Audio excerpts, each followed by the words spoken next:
All right, when we think of dementia, we often focus on memory, but new research suggests the ears may play a bigger role than we realize. In fact, studies have shown untreated hearing loss can raise the risk for dementia. And today we're exploring why. We're joined today by Dr. Cliff Olson, founder of Applied Hearing Solutions here in the Valley. Dr. Cliff, thanks for being here. Thanks for having me, Derek. Of course. So tell me about what are scientists learning about this connection and how strong is the link between hearing loss and dementia? Well, it's become stronger and stronger over the past number of years. I would say that in 2011 is when we really started paying attention to this, because out of Johns Hopkins University, they identified that individuals with mild hearing loss were 2 times more likely to develop dementia. If you had moderate hearing loss, you're 3 times more likely, and severe hearing loss, you're 5 times more likely to develop dementia later in life. Wow. And what is it about hearing loss and what's going on in the brain that's causing this? Well, a new recent study called the Framingham study that was just done a month ago in November of 2025, they identified a couple of different things. Number one, if you have hearing loss, your brain shrinks faster. They identified that your cognition starts to decline, not just from a memory standpoint, but from an executive function standpoint. So can you focus on things? Can you switch between different tasks? Can you plan things?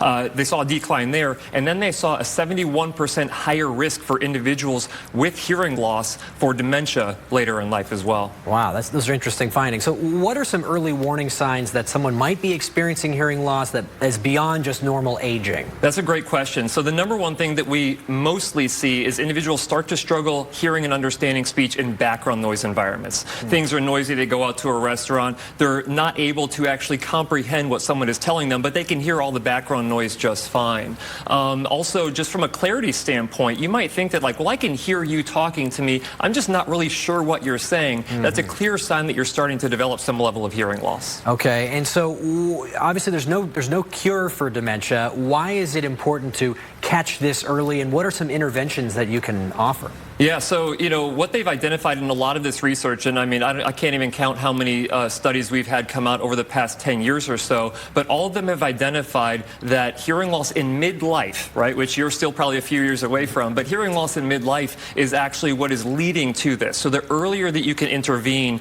with the hearing loss, the better. And the hearing loss being the leading potentially modifiable risk factor, it is something that you can do something about. So treating your hearing loss ideally with hearing aids. What they also found in this research is that when you treat your hearing loss with hearing aids, that you mitigate that risk for dementia later in life as well. Yeah, you and I were talking before this about, you know, I played the drums for many years, still do. I have this earpiece on every single day, and I suspect maybe I am starting to get a little bit of hearing loss, but it's hard for me at my age to say, I want to go and get an audiology review and maybe get hearing aids. What do you say to somebody in my shoes? Well, I mean, it has to do with your perception of, like, I think that hearing loss is an age-related issue, and hearing loss really is not purely an age-related issue. I served in the United States Marine Corps. I actually have a hearing loss as well. I found that out when I was 19 years old. But they have hearing treatments now that are completely invisible. So individuals who are like, you know what, maybe I don't want to treat my hearing loss because I don't want people to see that I'm wearing something to accommodate for that. I could be wearing a hearing aid right now on camera and no one would have a clue. Interesting.